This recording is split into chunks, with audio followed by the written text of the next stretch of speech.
The iron gates of the Caldwell estate hissed open without a word. Marla stepped through with a small suitcase in one hand and a manila folder tucked beneath her arm. Her shoes crunched softly against the white gravel drive, out of place against the towering columns and glass perfection ahead that a security guard barely glanced at her. "You the new one?" he asked. Marla nodded, offering a tight smile. "Yes, sir." Marla Jameson. Inside the house, chaos was muffled. Expensive carpets absorbed the tension like secrets too afraid to echo. A child's scream rang from somewhere upstairs, followed by the sound of something glass shattering. Marla waited at the edge of the marble foyer, eyes tracing the architecture, not admiring it, mapping it. The curve of the staircase, the shadowy hallway to the east wing, the lack of photographs on the walls. Clean, cold wealth. Then, voices. If this story resonated with you, subscribe to the channel and spread the word, and tell us where you're watching from. I told you, Darren, they need structure. Not more toys and useless gifts. Don't start, Elena. I'm doing my best while you're off pretending you're still some kind of mother. I am their mother. At least I show up between product launches. Marla's shoulders remained still, but her fingers gripped the handle of her case just a little tighter. The door slammed. Silence. Then footsteps. Sharp, quick, measured. Darren Caldwell emerged into view. He looked nothing like the magazine covers. Less charming, more coiled. A man whose wealth grew faster than his maturity. He wore a designer hoodie over tailored slacks, tech titan casual. His gaze landed on Marla like a scan. "You're Marla Jameson, from the agency." Her voice was calm, warm but distant. He looked her over. Not lecherously, analytically. "You read the file, right? You know we've gone through 6 nannies this year." "Yes." "And you're still here?" "Yes." He cracked a humorless smile. "Well, maybe you're delusional. Or maybe you're desperate." She didn't flinch. "I just need a job." He gestured toward the hallway. "Nanny's quarters are down the left wing. They're soundproof. You'll thank me later." Marla walked past him without hesitation, taking in the subtle tremble of his fingers, the faint scent of expensive bourbon at midday. Behind her, he added, almost as an afterthought, "Good luck with the triplets. They run this house." She paused only once, at the entrance of the hallway, where she noticed a maid's badge abandoned on the floor. Bent. Stepped on. She picked it up and slipped it into her pocket. As the doors closed behind her, a new scream rang out. This one more like a roar. Then, silence again. Behind the silence, something deeper stirred. Not fear. Not defiance. Something older. Resolve. The hallway stretched longer than it should have. Marla walked slowly, noting the silence. Unnatural in a house with children. Not a laugh. Not a cry. Just the low hum of hidden cameras and climate control. The nanny's quarters were tucked at the far end. Before she could open the door, a blur of white dashed past her. A young woman, blonde, red-eyed, mascara streaking, clutched her purse like a life raft. She didn't say a word, just pushed past Marla and disappeared through the back exit. A resignation letter fluttered to the floor behind her. Marla picked it up. "I can't. I'm sorry. L." She folded it once and slipped it into her folder.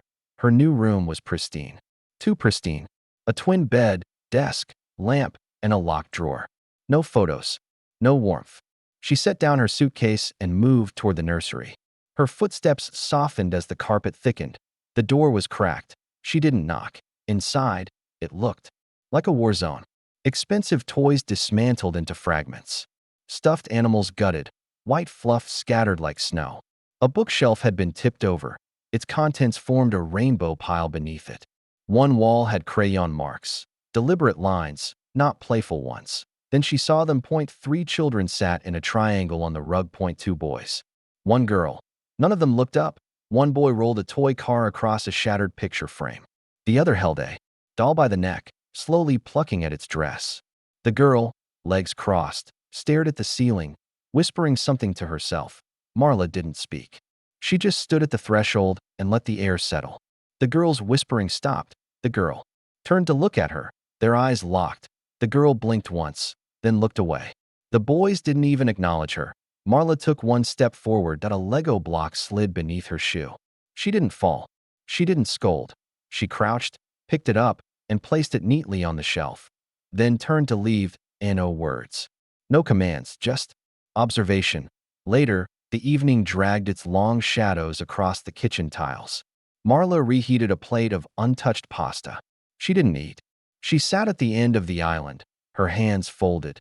Then came the click of heels. Elena Caldwell appeared, silhouetted against the kitchen lights like a ghost stepping into flesh. Her beauty was undeniable. Sculpted cheekbones, silk dress, perfectly done makeup, like she never cried, never cracked. But her voice was ice. So, you're still here. Marla met her eyes, calmly. Yes. Elena walked to the wine fridge, poured herself a glass, sipped. They usually break by noon. The last one made it to dinner, barely. One locked herself in the bathroom. One slapped my son. Marla said, nothing. Elena circled her like a lioness. I don't care what your file says. What you're trying to prove. You'll quit by morning. They all do.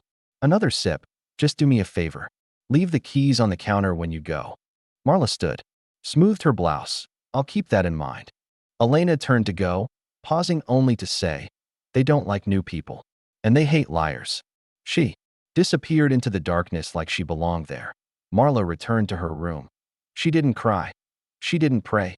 She opened her suitcase, removed a worn notebook, and jotted something down under the name Caldwell Estate. Then she whispered to no one. They're just children. The sun hadn't yet touched the horizon when Marla entered the nursery again. The room remained a battlefield of forgotten toys and buried grief, but something had shifted. The triplets no longer ignored her. They watched her. She didn't speak. Instead, she sat on the rug and began to quietly piece together a ruined puzzle near the corner. No instructions. No demand for attention. Just presence. The boy with the toy car kept rolling it, slower now. The girl glanced at her once, then twice. The second boy watched her hands. By noon. No one screamed. No one cried. The silence no longer pressed like a storm, just a quiet hum of curiosity. Marla served them lunch. She didn't ask what they wanted. She simply placed the plates on the table, sat across from them, and waited. The boys ate.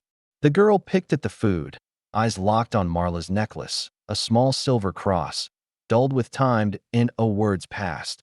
But they didn't leave the table either. Down the hall, Darren Caldwell sat alone in his private study, lights dim, monitors glowing faintly.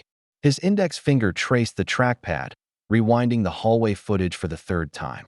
There she was again, Marla, crouching to pick up a single crayon left outside the playroom. He zoomed in, paused. There was something unnerving in her stillness. She didn't look toward the camera. She didn't even blink much. But the kids responded. Darren leaned back in his chair, rubbing his chin. Interesting, he murmured. The door behind him clicked open. Elena, still watching her? She asked flatly. Darren didn't turn. She's the first to last a full day. She's not a miracle, Darren. She's a maid. He finally turned, eyes tired but sharp. No, she's different. Elena's smile was bitter. You said that about the one who sang lullabies and the one who taught them Spanish. Then you let them break. Darren stood and walked toward the bar cart. They didn't break the kids. The kids broke them. And what happens when they break her? He poured himself a drink. We'll see. That night, the house exhaled into stillness. Marla lay on the narrow bed, one lamp casting a soft circle of light on her notebook. She wrote slowly, lines that only made sense to her. A gentle knock. Then nothing. She waited. Another knock, barely. There. She rose, opened the door. The little girl stood barefoot, holding a pillow like a shield. Her eyes were wide, but not wet. Marla knelt. Are you lost? The girl shook her head. Bad dream. A pause. Then she whispered, Daddy scares me when Mommy's not here. Marla's heart thudded once, heavy. She opened the door wider. The girl stepped in, climbed onto the bed, and curled against the far edge without a sound. Marla turned off the lamp and sat beside her, the silence thickening. From the hallway, a faint red light blinked. One of the hidden cameras Darren never mentioned. He watched, but for the first time. So did someone else. The next morning, the triplets ate their cereal in near silence. Marla sat with them, refilling milk, wiping a spill, offering no commands, just gentle, practiced presence. The little girl stayed close, brushing her foot against Marla's leg as if to make sure she was still real. From the doorway, Darren watched, arms crossed. He waited until the kids scattered into the playroom before stepping in. tea?" He offered, holding 2 porcelain cups. Marla hesitated. He smiled, too casually. "It's just tea. I don't bite." She followed him into the sunroom, where the glass walls overlooked a manicured lawn no one played on that he poured for both of them. "Where are you from, Marla?" "Mississippi." "You've got that stillness," he said, watching her closely. "That southern stillness. Rare in people who want to fix things." She didn't respond. He leaned forward. "You know, I've met hundreds of people through this house. Maids, tutors, therapists. All of them walked in like they had something to prove. And I don't." "You walk like you've already proven it," he said softly. "Like you don't need this job." She sipped her tea. "I need the job, just not the approval." Darren grinned. "Well, I like you." That evening, she returned to her room to find a new set of keys. A note. "Guest wing. Cleaner. Quieter. Yours if you want it. D." She said nothing. When Elena discovered the keys, the walls shook. She stormed into Marla's room, cheeks flushed, jaw trembling. "What exactly do you think you're doing?" Marla looked up from folding laundry. "Excuse me. Did he offer you the guest wing? A raise? A car too? That's what he does when he gets bored." "I didn't ask for any of it." Elena scoffed.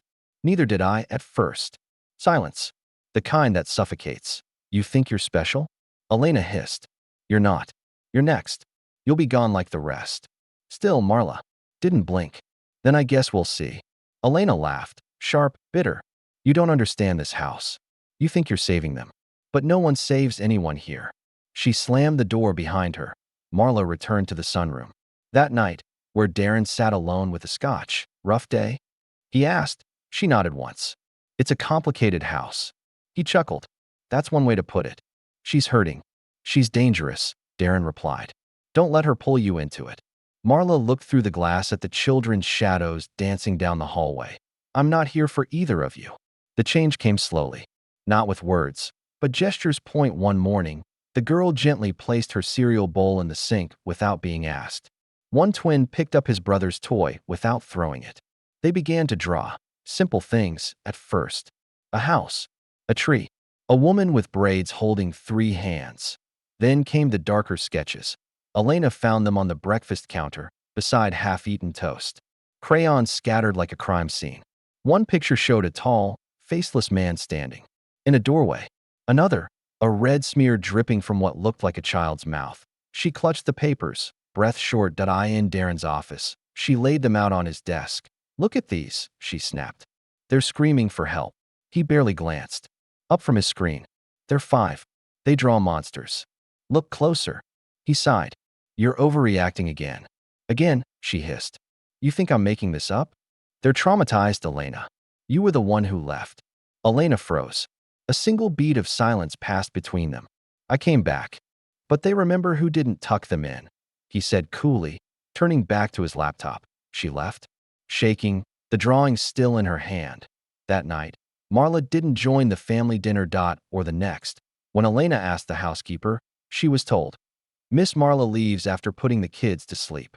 Comes back before sunrise." Elena narrowed her eyes. "Leaves? Where?" The woman shrugged. "Always alone. Never says." At 10:43 p.m., Elena sat alone in the driveway, lights off, engine idling. Through the rearview mirror, she saw Marla step out the side gate, coat tight, bag in hand. Elena followed. The drive wasn't long, 15 minutes into the city's quieter side. Marla walked confidently through shadowed streets, past shuttered laundromats and flickering lampposts. Then she stopped in front of a modest brick building. Above it, a faded sign read, "Hope Haven Women's Shelter." Elena's grip tightened on the steering wheel. Marla rang the buzzer. A woman inside smiled and let her in. Elena waited, eyes burning. An hour later, Marla re-emerged, carrying no bag, just a box of files.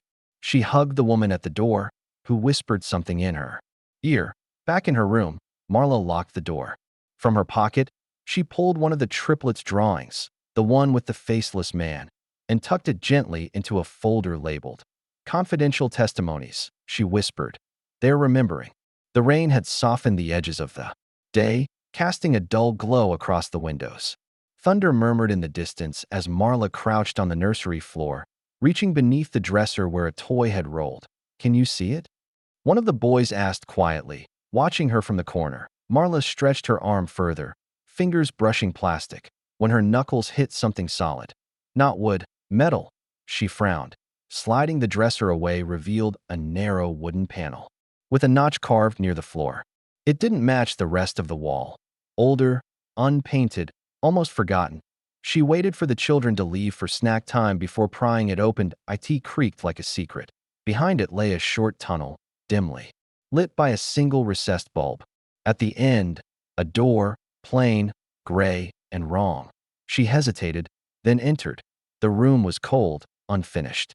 Concrete walls. No furniture. Just shelves.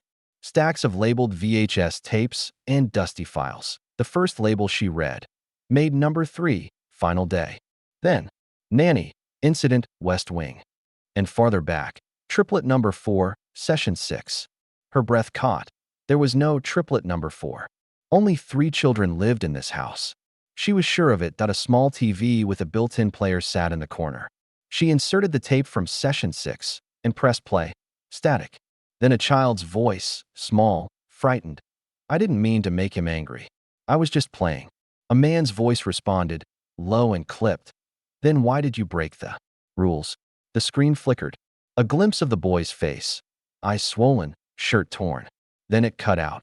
Marla ejected the tape, slipped it into her pocket. She left everything else untouched.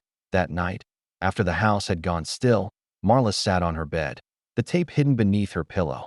Rain whispered against the window. Then 3 loud knocks. She turned. The door burst open. Darren stood in the frame, eyes blazing. Did you go in there? Marla met his gaze without flinching. Go where? He stepped inside. Wet footprints followed him. Don't play dumb. Behind the mirror. That room's off limits. Marla stood slowly, calm but unyielding. You never told me what's off limits. He stepped closer. It's not a room you find. Not unless you're looking. She didn't move. Then maybe it wanted to be found. His face twitched, just for a moment. Stay out of it. She nodded once. Fine. But neither of them believed it. Outside her door, Darren lingered for a long time, the storm lighting his silhouette that he finally walked away. Marla locked the door behind him. Then, from under her mattress, she pulled the VHS again and slipped it into a plain white envelope. She scribbled a name on the front. Elena Caldwell. It was just after midnight when Elena found the envelope. It had been slipped under her bedroom door, perfectly aligned with the tile grout, like a message only meant for her. No note. Just her name written in slow, careful script. She closed the door and locked it. Inside, a VHS tape. No label.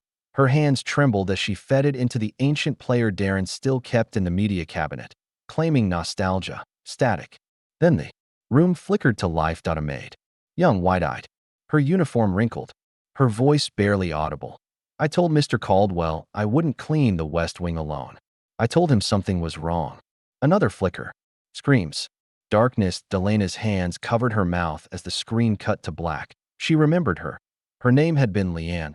She had lasted 3 days, and then vanished. Elena had asked Darren once, quietly. He'd looked at her, flatly, and said, she quit. Had a breakdown. But now she remembered the bloodstains on the guest towels, the non-disclosure agreement she was forced to sign, the hush money that landed in Leanne's account after she was already gone. Marla was folding the children's sheets when Elena barged into the laundry room. She didn't speak at first. She just stood there, pale, shaking, the tape clutched in her hand like it might burn through her fingers. You knew, she whispered. Marla didn't look up. I suspected. I watched it. That poor girl. He said she quit. He always said they just quit. Marla met her eyes. She didn't quit. She disappeared. Elena sank against the wall, sliding to the floor like something had finally broken inside her. I thought I could fix him. That if I just stayed long enough, loved him enough, he'd stop. Marla folded the last pillowcase. You don't fix men like Darren. Tears slipped down Elena's cheek. Do you think he'll hurt you?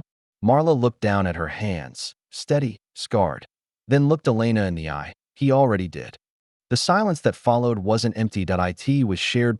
Two women, finally saying nothing, and finally understanding everything. Elena spoke first. Why are you still here? Marla sat across from her, slow and deliberate. Because the children aren't safe. and I'm not leaving until they are. Elena nodded, not in agreement, but in surrender. I should have left years ago, she whispered. But he made me believe I was crazy, that I was failing them. You weren't crazy, Marla said gently. You were surviving. A long pause. Do you have more tapes? Marla stood. Enough. Elena wiped her eyes. Then let's make him afraid for once. Later that night, Elena returned to her bedroom. For the first time in years, she didn't lock the door. Marla sat awake in the nursery, watching over the triplets. The girl slept with one hand curled around Marla's scarf. Downstairs, the surveillance monitors blinked softly in Darren's office. He watched one screen more than the rest, the one showing the laundry room hallway. He rewound the footage again. And again to Elena's face, Marla's hands. Something in him began to crack. The morning was unusually quiet. Marla stirred porridge on the stove while the triplets sat at the kitchen island drawing with crayons. The girl, ever watchful, was sketching what looked like a family. 3 small figures holding hands with a taller one. Marla noticed something odd. A fourth child, smaller, drawn at the edge of the page, fading into the margin. Who's that? She asked gently, pointing. The girl didn't look up. Our baby brother. Marla paused. You mean the neighbor's baby? The boy next to her shook his head, still coloring. No, ours. But Daddy says he got lost. Marla set the spoon down. Lost? The girl nodded. He cried too much. Then he went away. The second boy added, we're not supposed to talk about him. Their voices were flat. No sadness, just repetition, like it had been said before. Marla waited until the children were napping before entering the master office. Elena had given her the door code that morning. Without a word, she searched through the file drawers, methodically, birth certificates, medical records, a folder labeled Caldwell Children. She flipped through Jasper, Jackson, June.3. But the paper numbering jumped. Page 3 skipped to 5. She checked again. Then, tucked beneath an invoice, she found a torn edge of something else. A page ripped in half. The name was faded, but one word was clear, J.N. And below it, the date of birth, identical to the others. Elena stood in the doorway when Marla turned around. Her face had no makeup, no armor. She held an old stuffed toy, its fabric worn, nearly headless. I forgot about him, Elena said softly. I made myself forget. Marla didn't speak. Elena walked forward, set the toy on the desk. I had a fourth, a boy. His name was Julian. He was the smallest, the quietest. Her voice cracked. He cried more than the others. Darren said he was weak, said he'd send him to a better facility. One night, I woke up and he was just gone. Marla's jaw clenched. You asked him? Elena nodded, eyes glassy. He said Julian had complications, that he died quietly, but no records, no autopsy, nothing. Marla whispered, you believed him. I needed to, Elena said, finally sobbing. I needed to believe I didn't let my baby die in this house. Marla reached out, steadying her with a hand on her arm. Then let's find out what really happened. Marla waited until just past midnight. The house creaked with wind and memory, the kind of silence that dared her to move. She crept barefoot across the marble floor, passing portraits with eyes that felt too knowing. Darren's office glowed faintly under the door, always powered, always watching. She reached into her apron pocket and pulled out a tiny black mic, no larger than a marble. The vent above the office was old, slatted, and just deep enough to hide it. With careful hands, she slid the device between the grill's edges, securing it with a sliver of tape. The green light blinked once, then went dark, recording. The next afternoon, Darren arrived home early. His footsteps echoed through the west hallway with surgical precision. Marla heard the front door lock automatically behind him, a sound she had come to recognize as a warning that he disappeared into his office 30 minutes past. Then voices. She stood outside the vent, pretending to polish the doorknob with a rag, headphones tucked beneath her curls. The signal from the mic streamed clearly to the small recorder in her pocket. The voice that responded made her freeze. It wasn't Elena. It was a man, older, stern. You told me the maid never made a report. She didn't, Darren replied. But someone's been digging. A black woman this time. Not the usual type. You said you handled the others. I did, Darren said flatly. NDA'd, deported, paid off, or a pause. Removed. Marla. swallowed hard. And Elena? She knows just enough to stay scared. I keep her quiet with guilt. There was a click, perhaps of a pen or a weapon. You can't afford another scandal, Darren. Especially with the missing kid rumors resurfacing. Julian, Darren muttered. That name needs to stay buried. He was defective. Marla's breath hitched. She pressed the rag harder against the doorknob to muffle the small gasp. Then came the line that made her knees buckle. If this new one doesn't leave soon, Darren said, we may need to do what we did with maid number 6. Silence. Then the older man replied, understood. That night, Marla sat on the edge of her bed, trembling. The recorder blinked red. Full. She plugged it into her laptop, copied the file, and transferred it to a small silver USB. She slipped it into a blank envelope. On the front, she wrote in slow cursive, play this when you're alone. M. Down the hallway, Elena prepared for bed, brushing her hair robotically. She opened her purse and found the envelope tucked between her wallet and lipstick. Her fingers paused, unsure, behind her. The bedroom door creaked open. Darren stood there in shadow. You left the lights on downstairs. Elena forced a smile. I'll go check. She slid the envelope beneath a stack of scarves before turning away. The hallway was dark, just past 11 p.m. The rain tapped softly on the glass ceiling above. The grand staircase, each drop like a ticking clock. Marla was carrying folded blankets back to the linen closet when she felt it. A shift in air pressure. A shadow moving closer. Breath behind her. She turned, and Darren was already there, blocking the hallway. His tone was calm. Too calm. I know you think you're saving someone, he said, his voice laced with silk and poison. But this isn't your story. Marla didn't step back. She studied him. His blazer was buttoned, shoes polished, but the facade was fraying. His eyes no longer pretended. The predator had shed its charm. She set the blankets on the hallway table, deliberate. You said that line before. She replied softly. Darren cocked his head. Did I? Yes, she whispered. To my sister. Right before she died here. The air changed. For the first time, Darren didn't have a reply. His face, so practiced in neutrality, twitched. Marla stepped forward, slow and unafraid. Leanne. Jameson, she said, voice cutting through the marble silence. She was maid number 6. Darren's jaw tightened. She told you no. She told you the children weren't safe. She told you she'd report the bruises. His eyes flickered. You don't know what you're talking about. I know she was found unconscious in the guest wing. I know you paid off the coroner. I know she never made it home. Marla's voice was low, unwavering. You buried her truth in this house. But I came back for it. Darren moved closer, voice dropping. You think a few files, some tapes, and sob stories will hold in court? You think people care about a maid who went missing 5 years ago? No, Marla said, reaching into her pocket. She held up a tiny silver cross. Tarnished, familiar, she wore this every day, until the day she didn't. Darren stared at it. His mask slipped, just for a breath. Then, footsteps behind him. Elena, she stepped out of the shadows with a face drained of fear, and behind her, 2 uniformed officers emerged from the hallway. One spoke firmly. Mr. Darren Caldwell, you're under arrest for obstruction of justice, tampering with evidence, and conspiracy to cover up a death. Darren turned slowly. He looked at Elena. You brought them into our home. She stared at him, emotionless. You brought death into mine. The officers stepped forward, cuffing him without a struggle.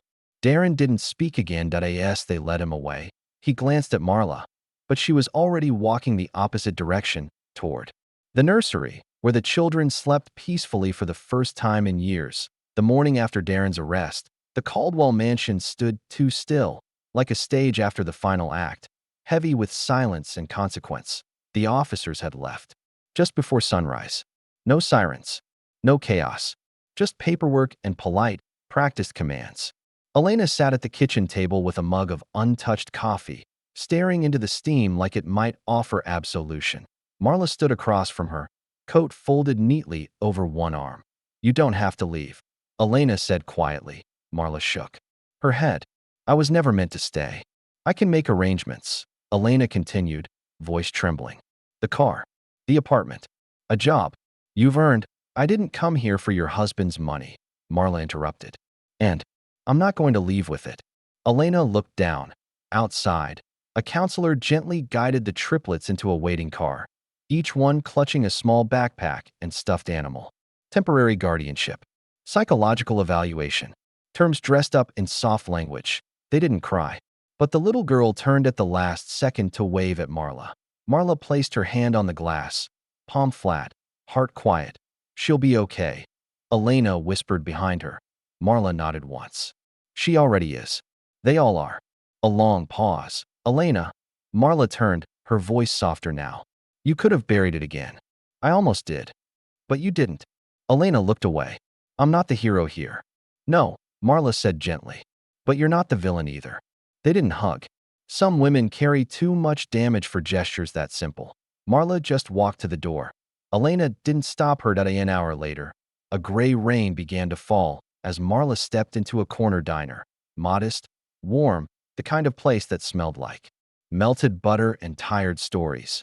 She sat in a booth by the window, ordered tea, and placed her worn leather notebook beside her. When the waitress left, she reached into her coat and pulled out a tiny silver locket. Leanne's, the clasp had worn thin over the years, but it still clicked open with a soft snap.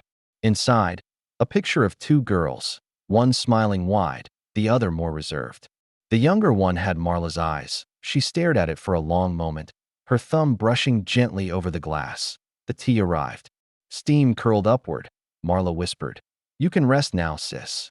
The rain softened. Outside, people passed by, unaware of the justice stitched in silence. The cost of a truth no court could measure. Marla sipped her tea and watched the world move forward. Not cleaner, just quieter. The walls were painted with soft pastel skies, filled with paper birds and clouds that never moved. Inside the therapy center, children's voices rose and fell like quiet waves, some laughing, others whispering secrets they could only trust to crayons. In a small room at the end of the hall, 3 easels stood side by side. Jasper, Jackson, June. Their new therapist, Ms. Laurel, smiled as she knelt beside them, handing out clean sheets of paper. "Today," she said, gently, "I want you to draw someone who made you feel safe." The room stilled. No questions, no chatter, just a quiet hum as the markers uncapped and tiny hands moved. Jasper, the most guarded, drew her first. Tall, brown skin, braids tied into a soft bun, holding a plate of pancakes. Jackson drew her next, arms wide open, standing between him and a dark red scribble labeled "Scary Room." June, always the watcher, used only one color, blue. She drew a woman sitting in a rocking chair, a sleeping child curled at her feet. They never asked each other what they were drawing, but when they finished, they placed the pictures side by side on the table. 3 portraits.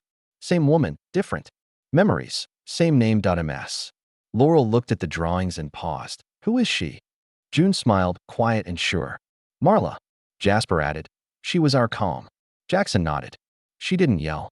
The therapist looked down, eyes moistening. She didn't press further. "Would you like to write her a letter?" she asked softly. The triplets looked at each other, then back at their pictures. Jackson shook his head. "She already knows." Later that week, Elena visited the center for her scheduled progress meeting. She saw the drawings pinned up on the wall, labeled "Only Safe Person Project." She stopped cold. There was no mistaking the woman in those drawings. She stood in front of them for a long time, not speaking.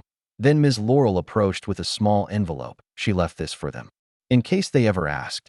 Inside was a folded piece of paper in Marla's precise handwriting. "Sometimes, justice isn't a courtroom. Sometimes, it's 3 children sleeping through the night. Sometimes, it's knowing they'll grow up remembering a name, not a wound." M.A.S. Elena stepped outside. She looked up at the sky, cloudy, but not heavy. For the first time in years, she felt something loosen inside her.